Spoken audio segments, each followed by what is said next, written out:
Hey everyone, thanks for joining us. We're going to go ahead and get started in just a couple of minutes. We're just waiting for everybody to get connected. So we'll get started in about 2 minutes if you just want to hang tight. We appreciate you being here.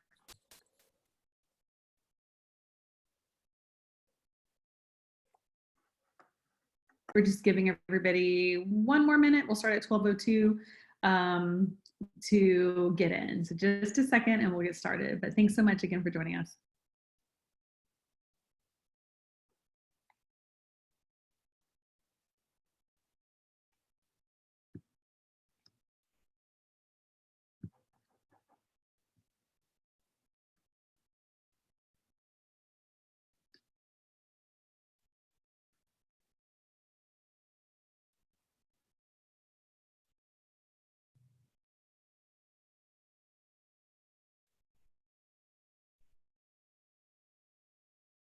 Okay, we're going to go ahead and get started. Thank you again for being here. My name is Amanda Garcia, and I am the director of the digital design program here at Tulane. And on the call with us today is Rebecca Carr, Professor Rebecca Carr, and she is one of our professors of practice here. And she and I will be leading the discussion for you today. At the bottom of our screen here is our Instagram and Facebook information. We'll be posting links for additional resources after this, as well as a ton of student work, et cetera, that you can view there if you're interested.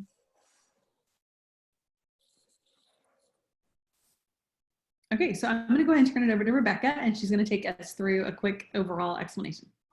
Okay, so today we're going to talk about 4 basic design principles that really can help elevate and improve your work.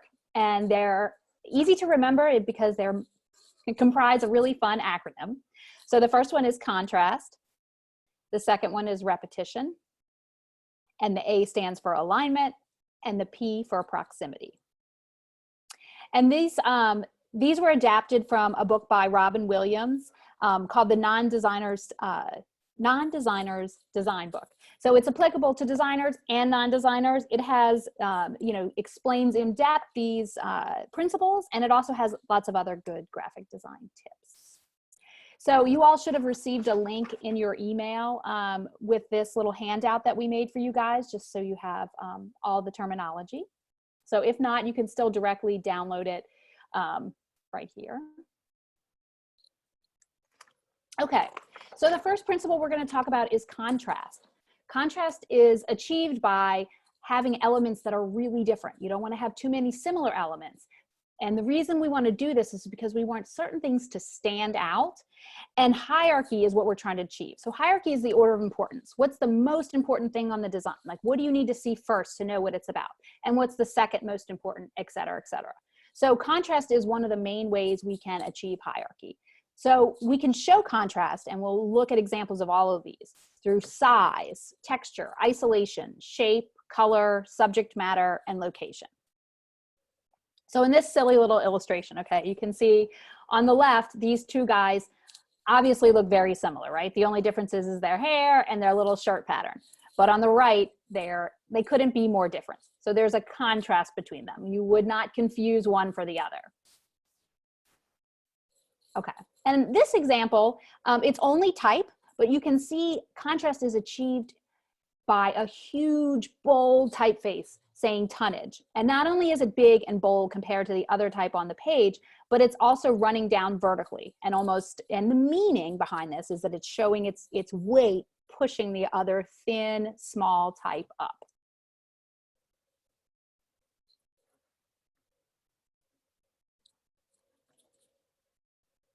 Amanda and I are going to jump back and forth. I think her mute's just on.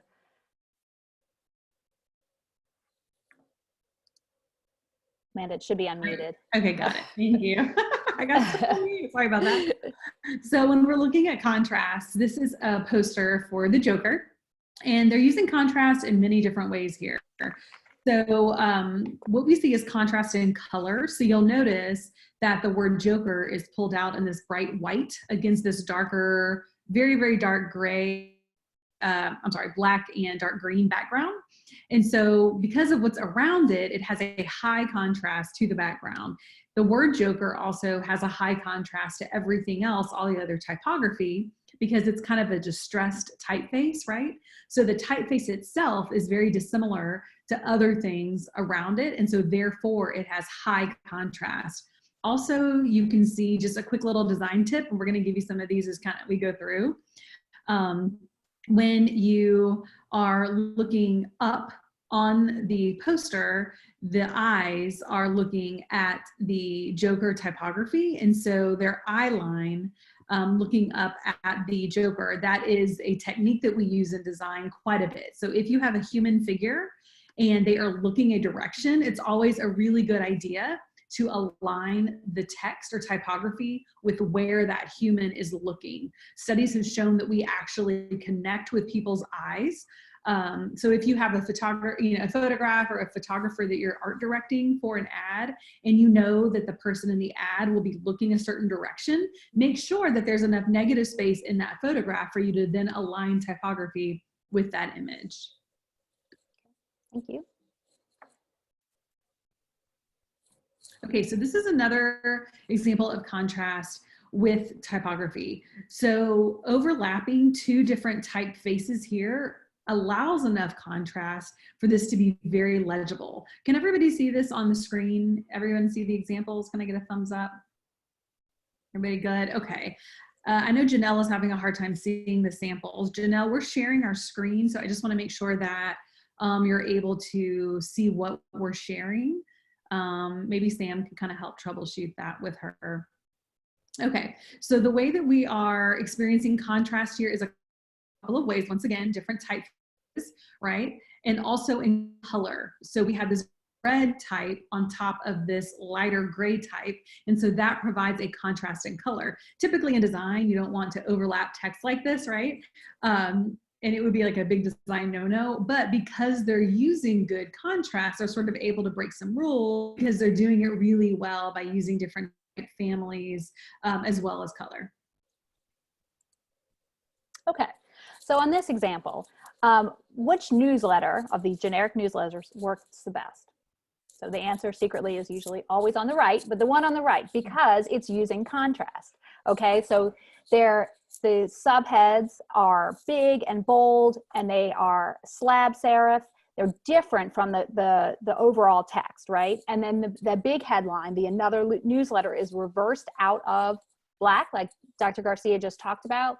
Color can really, even negative, positive color like black and white, if you squint your eyes, you see that big top part first. So that brings us in, okay, it's another newsletter. And then we can navigate more easily because of contrast. In this example, this is the textbook that we use in typography. And in this way, contrast is really just using size. It's a book about type. The whole title is Thinking with Type, but before we even get to that, we know it's about type. And it's large, and that's the content. Okay, on this example, which one works better? Again, the one on the right. Hierarchy here, everything on the left is around the same size, maybe not exactly, but about. The picture, the headline, the title of the play is the same size as the time and date information. Whereas on the right, we know the name of the play is On Pins and Needles. It's large, it's interesting to look at, it's a more dynamic layout, and then we can get to the when and the where. Okay, and this is a student example. We're going to show some of our students' work in this presentation. This was just a really small exercise in typography, and the students were all given just little fun facts, right? Weird but true fun facts. So they could decide what they wanted to emphasize using contrast and hierarchy. And so she wanted to emphasize that this library book was 288 years late. So she's doing this by, one, using size, right? It's the biggest thing on her layout. She's also using color. It's the only thing that's yellow. And she's further doing that by putting it in a big block, so we really see it. This is a beautiful illustration by designer Jessica Hish. If you don't know Jessica, write it down and Google her. She's amazing. She's so good, it makes us all sick to our stomachs. Question our role in design. I'm just kidding. But she's great. She's great.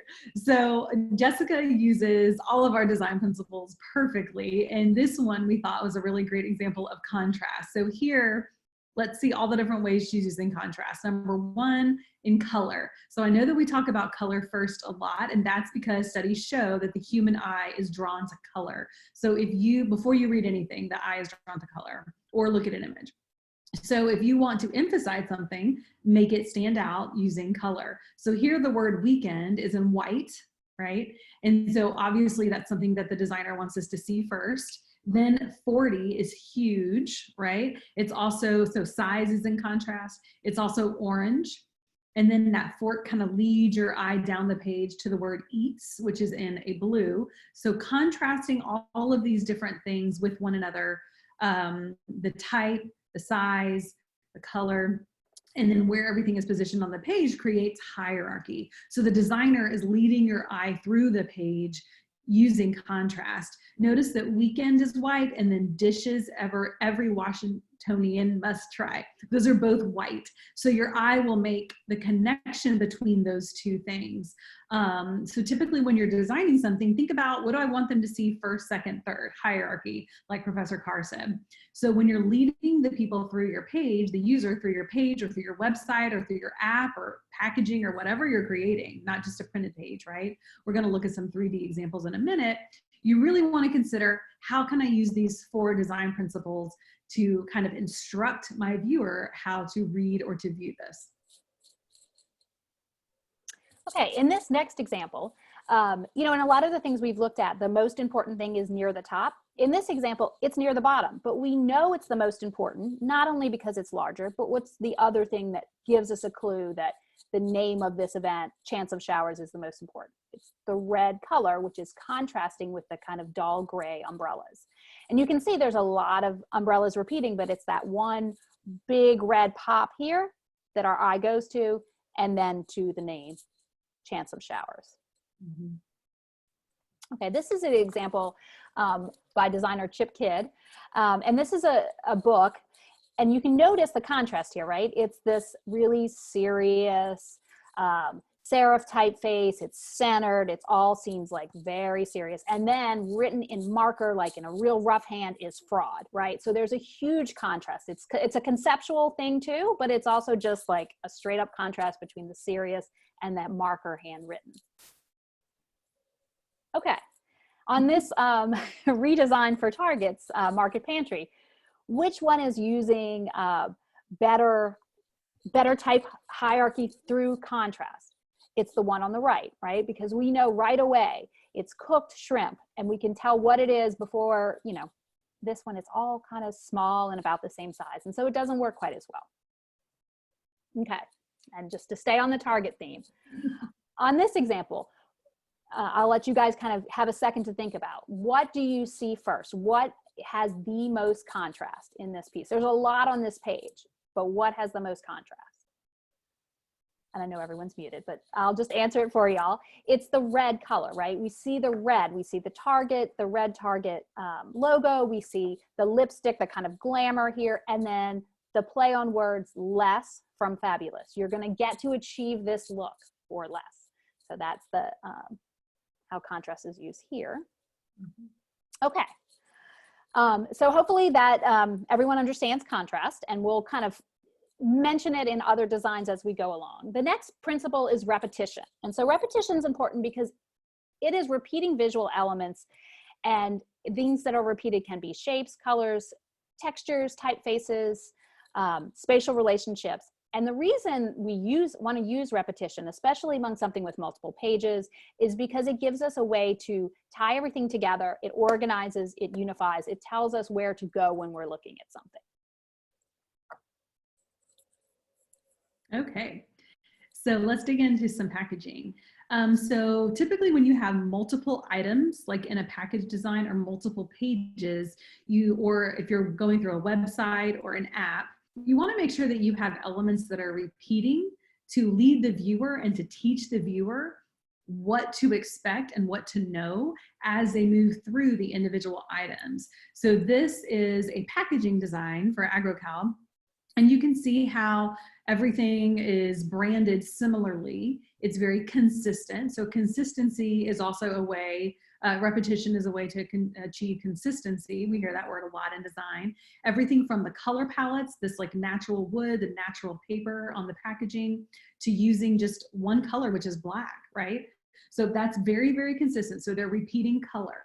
They're repeating shapes. Look at the way the icons are drawn. So all the fun icons within the package is repeated on the wood, on the kind of the burning in or the stamping of the wood, the branding literally onto the wood, as well as the typography. So the typography is very consistent as we move through things. We want to make sure the logo is always the same typeface. You know, if you have a branding guide that you're working with your company, you know how important it is to maintain that consistency with your logo and your branding. So you can see here that they've repeated that on multiple items in a very consistent way.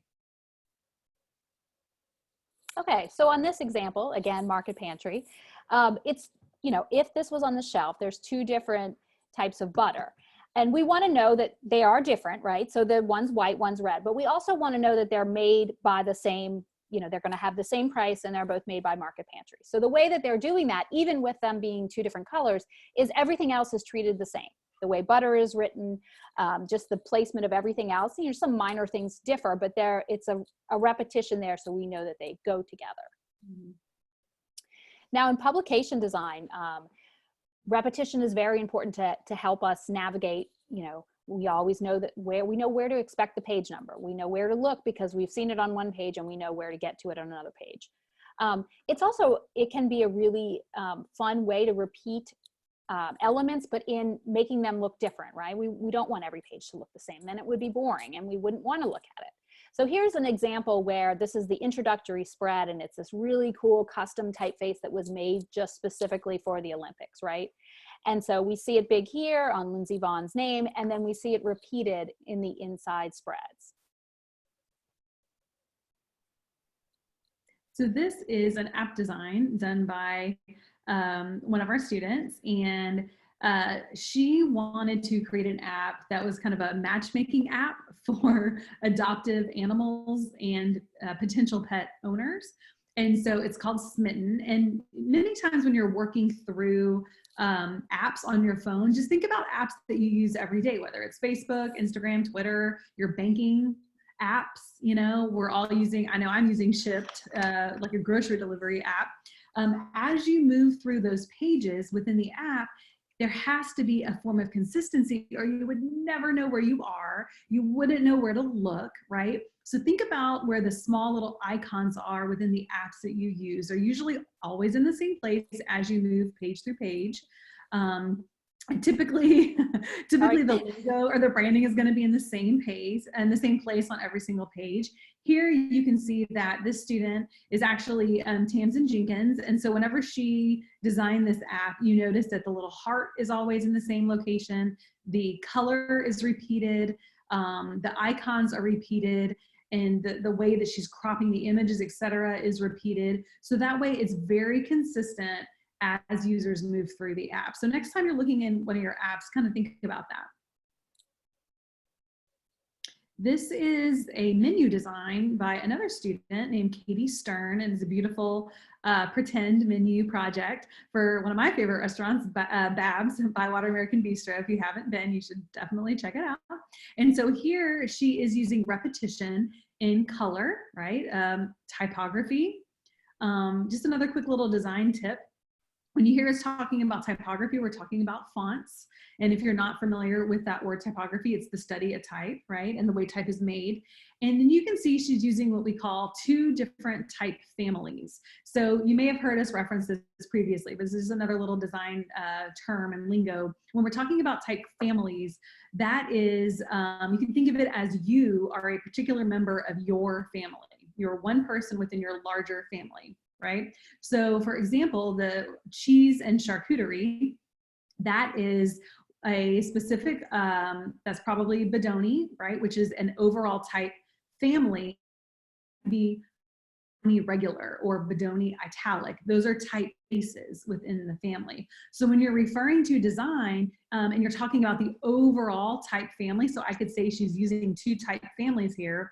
And then within that, I could say, I like the typeface you're using for Bywater American Bistro, because that's one face within that overall Fairwater script is the name of that typeface, that type family. So anyway, she's using 2 different type families here, which gives really great repetition. So she's keeping those consistent as she moves through. Also her illustrations, they're all very similar in the way that she's created these illustrations. So that includes more repetition. Her alignment, the way she's aligning things, she's using repetition. So good contrast, the way she's using contrast is repeated. So you can use these different terms together to create really beautiful, consistent work.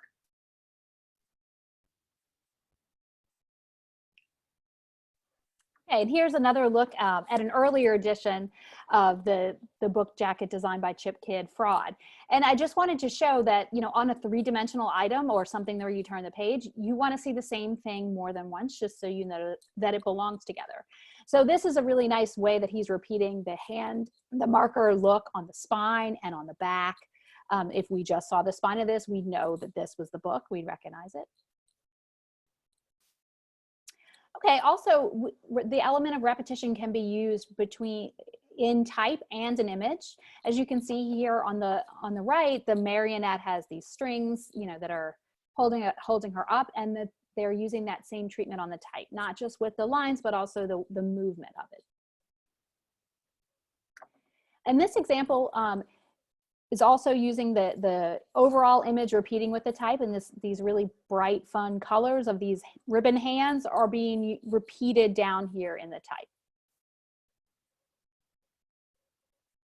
This is another one of our students.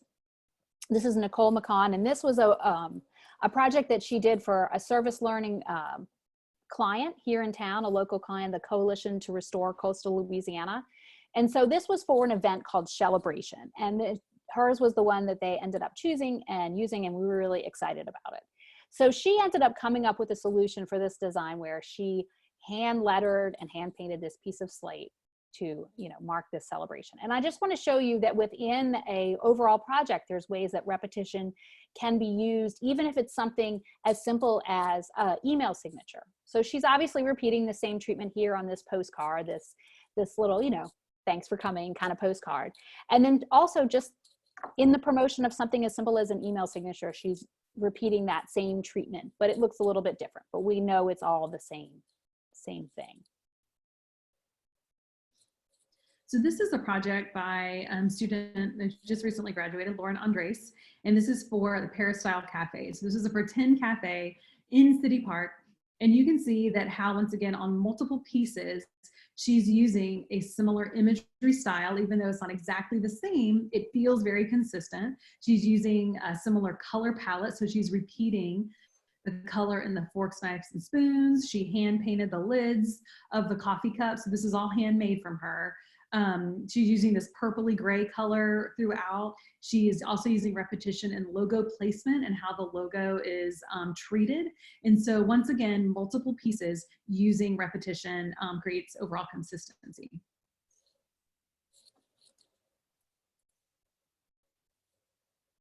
And then this is some chocolate packaging. It looks really yummy.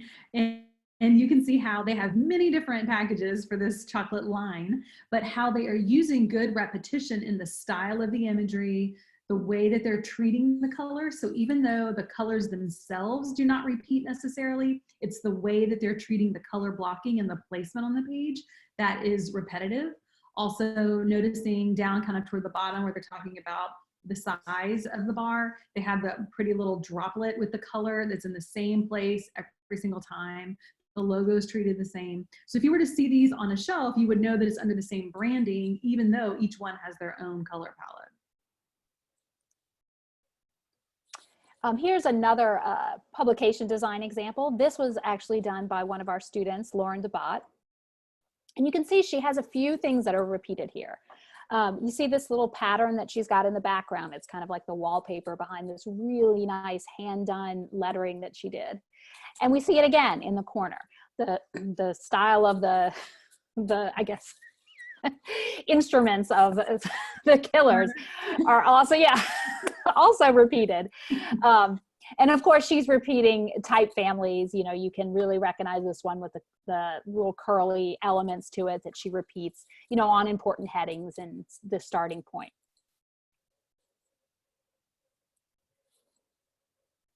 So this is another packaging design. So once again, we're repeating an overall feel. So we don't want you to think that repetition has to be exactly the same, right? But if you have certain elements that repeat, that will add really great consistency. So the caps on these are all bright gold.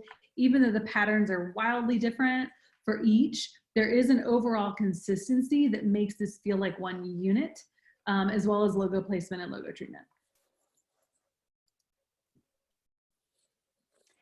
This example was done by another one of our students, Hannah Gregory. And this was, she designed this logo for a fictional restaurant. And she also has these really nice illustrations that we see repeated in different ways through all of the different pieces. You can see you know, they make up this nice pattern on the menu. They also serve to kind of illustrate what the different things on the menu are. And then on the website, it's there, you still see them, they're a little different. Some of them are colored, some aren't, and even on the food packaging.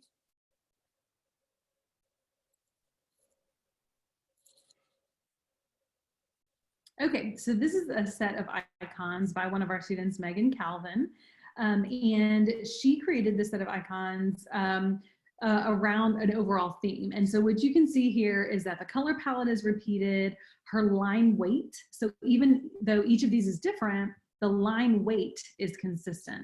So this is what we call mono line. So you can see, for example, the one kind of in the middle next to the cupcake, the one with the little plus sign in the center, you can see that the circle is the same weight as the outline around the plus sign, right? So you can see that she's using line weight for consistency, consistent color palette overall, and consistent style in which she's drawn these icons. This is another piece of packaging. So once again, very consistent. This is like a gift set, so very consistent, even within the gift set itself, of the way the color is used, texture is used within the packaging, and placement of the icons and text.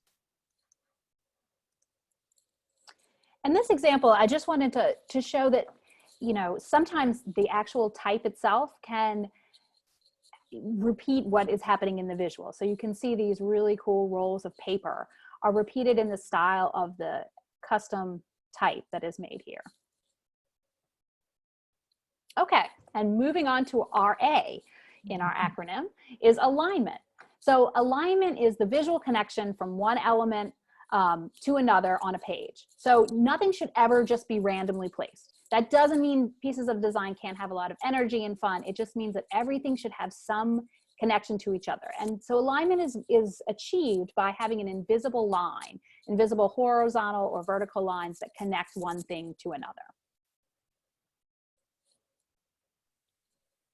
So do you want to talk about this from your class, Rebecca? Sure. So this was done in Typography 2 by student Kathy Hume. And she created this, you know, she handed this type here, and she did this really nice job on this piece. So alignment is used, you know, there's text alignment in that the type goes from one side to the other. We know how to move through it, again, because the principle of repetition, we know where to start each subsection. But everything is connected to each other, you know, like we can see where this starts and stops as it relates to the type here. And then I'm again showing this example. I'm repeating them just to show that these principles can, you know, multiple principles happen in one piece of design. So here, this we actually do see, just because they're trying to illustrate type principles, there is a line that's going from along the P. But you can see, if you imagine drawing a longer vertical line, you see that everything is lined up with that P. You see how the Ellen Lupton name, the thinking with type, and even the bottom part, a critical guide, all lines up with that P. Okay, and then back to the library books. So in this case, you can see the 288 is not just kind of even randomly placed there. It lines up the edge of the K, and the was lines up with the 288. Okay, and then the box goes above it but it still looks visually like everything lines up. And I just want to also say that the invisible lines don't necessarily have to be only horizontal and vertical. Like in this example, diagonals really draw in. If we want to get a viewer's attention, a diagonal is a good way to get that. So in this student example, recycle it is going to be like the founding point that things are aligned with, right? So that's at a horizontal line, but everything is aligning to that. So this is a book cover, again, by designer Chip Kidd. You guys probably recognize this. And so we want to talk about things being aligned to visual interest, right? So like Professor Carr just mentioned, with recycle it being the anchoring point, you have to think about what is the anchoring point for any piece. So we talked earlier about if you have photography and you have somebody's eye line, if they're looking a certain direction, I'd want to align the type with that. Or if you don't have a physical person and you have a figure like this, we have this T-Rex. What is the most interesting part of this? Well, it's probably the teeth and the claws. So you can see that Michael Crichton's name is aligned with the claws, right? Is this the T-Rex, right? The T-Rex, I think. So. The claws are aligned with his name. And then also the title. Once again, it doesn't seem like things are aligned on a perfect grid, which is okay. We want to make the point that everything doesn't have to be in rigid columns. Things must relate to one another on the page and align to what makes sense. So because he only had the words Jurassic Park, the T-Rex, and Michael Crichton on this cover, Chip had to make certain decisions, right? If we want the figure to be very large, what is important about the figure that then we can align to? So we just want to make the point that things don't have to be in a perfect grid all the time. Okay, here is another student example. This was an exercise where they were dealing with an interview. And you can see how alignment is used here to help us figure out what's the question and what's the answer. So all of the questions align with each other, and then all of the answers align with each other. And then just as a quick way to review all of the principles, she's using contrast. The title for the interview is large, and we know that it's about typography because it's in that red color. And then she's also using repetition. We know to navigate in between which one's the question because it's repeated the same way, and same with the answer.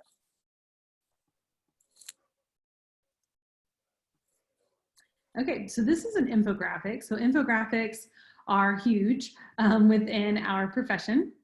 And so this is an infographic on how to make a cake and other desserts, right? And so alignment, when you have this much information, is critically important. So it's very, very critical that things that relate to one another are aligned with one another. Things that are unrelated to one another are separated visually in some way. So if we zoom into this, I think on the next slide, you can see how even though this is almost kind of in like a dome shape, right? Kind of like an askewed asymmetric or isometric illustration, you can see how the decoration section over on the right, those are actually aligned in columns. And then the overall like making process on the left, those are aligned in a separate set of columns and grid. So when you have a ton of information like this, just remember alignment is one way to make it very easy for your viewer to read. So when we're looking at packaging, so you may have seen this at your favorite grocer, but packaging, you can have a lot of fun with alignment. And so this is one way that you can actually align different products to one another. So these images obviously complete themselves around the bottles, right?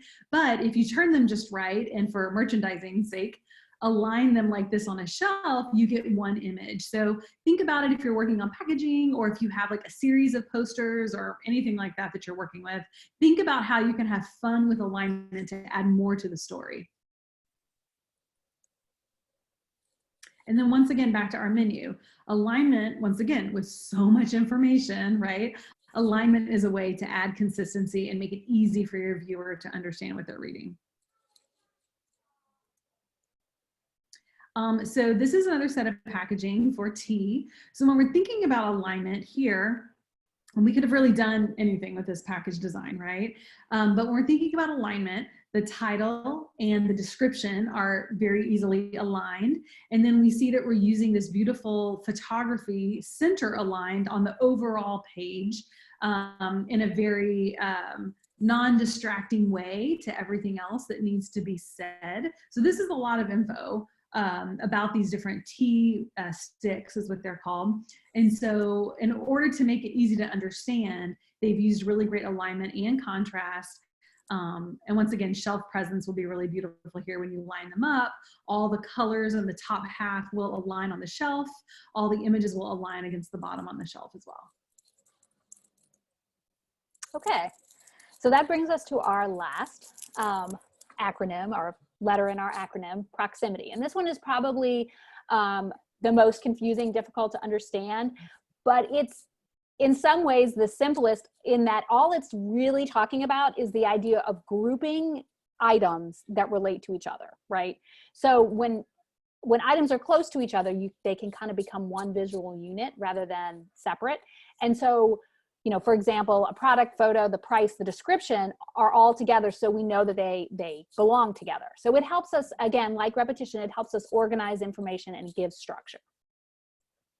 So in this, another Target circular, you can see that the picture of the product, the bottles, and the price and their description are all grouped together. We know that this price and this description relates to the bottle above it, just like this one relates to the formula. And this here relates to the shoe because it's all grouped together.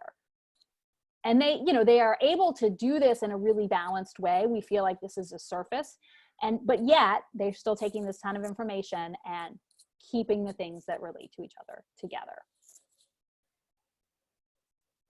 So here's another menu example from Reginelli's. It's lunchtime.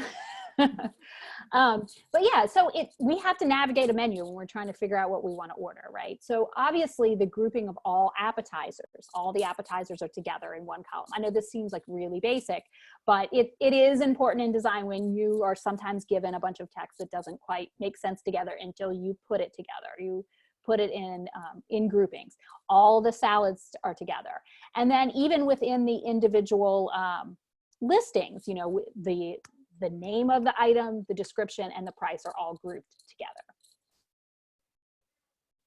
This is a really fun example where it's just one large image, but to break it apart, the white coat, the type about the white coat is placed right next to the coat, the number is placed near it, and then the description. And then, you know, they're doing really fun, interesting things. So we want to look at the whole piece, but if we really want to get the individual information, it's grouped together. It's in proximity of each other. So again, I'm going to repeat this. Remember, it's the color and the contrast that brings us down, but the information that we need to read is together. We need to know who's presenting it. We need to know the when and the where, the date information, that's all together. And notice that the date information is the only other thing that's in red. You know, they want us to know when it is because we can't go if we don't know when and where it is, right? So the important information grouped together. So this is a beautiful illustration by student Lauren DeBott. And once again, it's a poster. If you want to go to the next slide, you can see the full poster. But she's done this really great illustration for the Muffalata Festival out in Metairie. And in order for it to make sense with all of this great typography that she's created, she used proximity in a way to make it dynamic and then group things that are similar. So once again, she has ingredients for the Muffalata over on the right side, using good contrast for color, good alignment, also proximity, those elements together. And then over on the left-hand side, same thing, using great proximity to group together the information. But I will also say that when we think about hierarchy again, the number one thing you probably saw whenever we came to this slide was the sandwich illustration. It's centered, it's the largest thing on the page, right? You're trying to discern all the different little ingredients for the sandwich. So she is using proximity to that subject, which is the sandwich, right? Just like think about our T-Rex. We're using proximity of that focal point to place our most important elements, which is obviously what she deems most important, are the ingredients and the time and place. So this is another beautiful piece of wine packaging. And so we're thinking about all of our design, our CRAP here, we're using really great contrast in color, repeating the color, repeating the alignment here that we have for the Somme all the way down to the 750 mLs. But then we're also kind of pushing apart the story, the handwriting over on the left. That's all in proximity to itself. It's not interspersed and mixed with the information about the wine, right? That would be a lot of information to take in when you're trying to buy wine. So when you think about what you're designing, think about where the customer will be interacting with it, right? Especially if it's digital, like a web or app, you really need to make sure that your information and the proximity of that information to one another organized in a way that's very easy for your user to find. Because at the end of the day, design is all about visual communication, right? And if it takes too long for your end user to understand what you're trying to communicate, you've not done your job. So proximity here, pulling apart that story and pulling apart the information about the wine is very well done in a way that makes it easy to understand.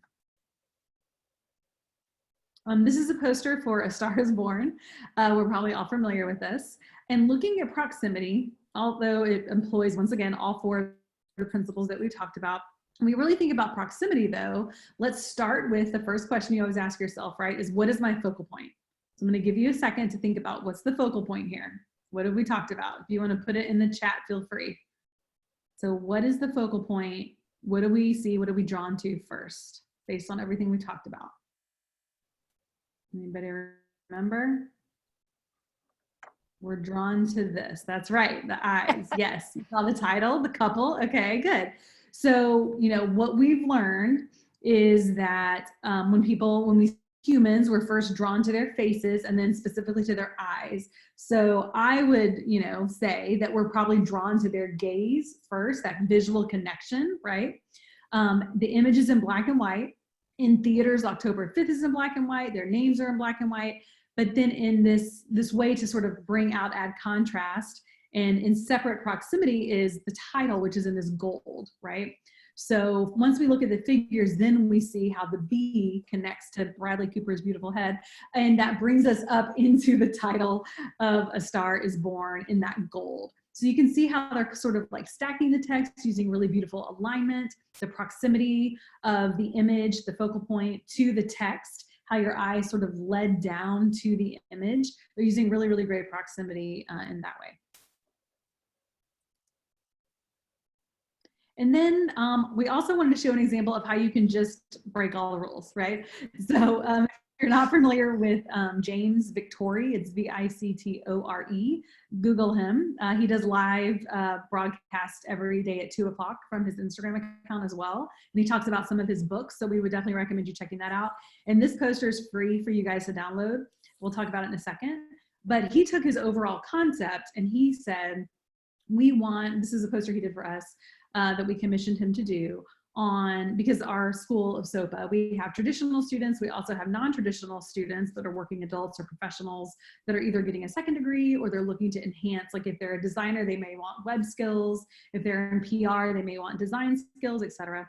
So he's playing off of this quote, "We are all born wildly creative," right? And so idea that, I think that's from the book Letters from a Young Poet, which is also a great book you should check out. And so he created this poster based on that idea that we're all creative from the time of birth when we were drawing with crayons to today. And so he's literally breaking all the rules, right? He's overlapping colors in a way that are visually appealing. Sometimes they have low contrast, sometimes they have high contrast. He's repeating a style. So even though it looks like he's not really using repetition, he's definitely repeating the way the letter forms and the way that the color is used. Alignment, when we think about alignment, he's not really aligning much here at all, but it definitely brings your eye down, using that figure to bring your eye down through the page. And then of course, proximity of one element to another. So he's kind of breaking all the rules and using them at the same time. And I'll real quick, I see a question in the chat from Julie asking, in general, when designing something, how often do you get feedback from somebody else to make sure it makes sense? And that's a really good question. You know, in our classroom setting, we definitely try to do that. We have what's called critiques, and we show the work, and then we get feedback from the class and from the professor. When you're like a freelance designer, when working by yourself, it's always good to get feedback, even from someone who is not in the design field. If you're trying to convey a message, you know, ask someone who has, you know, is an engineer or does something completely different. And if they get it, then it's gonna make sense to everybody. But yeah, I think you never get too old to get feedback on your design. It always helps everyone. So it's, yeah, a good practice to do it when you can, for sure. That was a great question. Okay. Dr. Garcia, you want to end this one just by reviewing our acronym? Absolutely. So our CREP, contrast, repetition, alignment, proximity, you should really be using all of these together in your design, right? So we broke them out today, but as you can see, any good design is going to employ all 4 of these tactics, among other things, right? But these, we feel, are 4 great tactics that you can use to enhance your overall design. And like I said, and like Professor Carr said, we have that handout for you. It's just off of our website. And I believe our website is just digitaldesign.tulane.edu. And I think it's /CRAP. And that should get you to the handout, to the download. That just kind of gives you some pointers to keep in mind as you're going through things. And as you're designing, you know, like when you feel like you're finishing up, sometimes I'll still do this. You know, I go through and I say, okay, am I getting all of my 4 principles? Do I have my C, my R, my A, and my P? And it's good to kind of just check yourself and go through these. Absolutely. Okay. Well, this is our website once again, and feel free to check us out. So there's the poster. You can download that James Victoria poster we just talked about. It's just our website /poster, or the handout is just our website /handout. And I encourage you to check out our website. Have some more of these lagniappes coming up. A couple of them, I'm just going to go there right now and check out the next one to tell you, make sure I tell you the right one. Coming up, we do have typography. So we talked a lot about typography today. We have one exclusively on type and type rules, things that you may not even know that you don't know on type rules that will really help enhance your work. So I would highly encourage you to come to that one. We're also going to talk about those little key terms like serif, sans serif, you know, how to use those different faces for hierarchy, etc. And then right after that, Professor Samantha Barnes that's on here today, we're going to be doing Adobe XD basics, which is going to be super fun.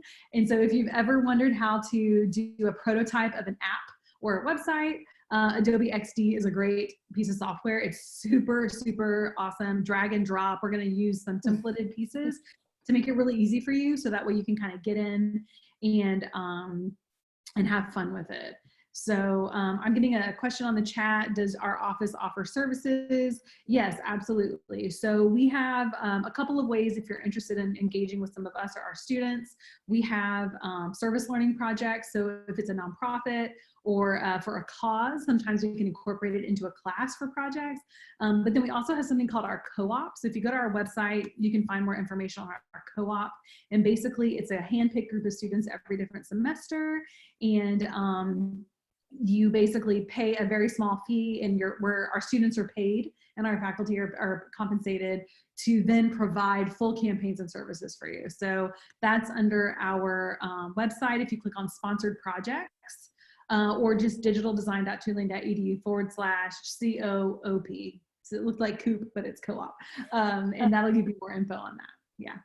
Well, thank you all so much for joining us today. Really appreciate it. Feel free once again to reach out to Professor Carr or I if you have any questions. And we look forward to seeing you next time. Thank you. Guys. Have a good day.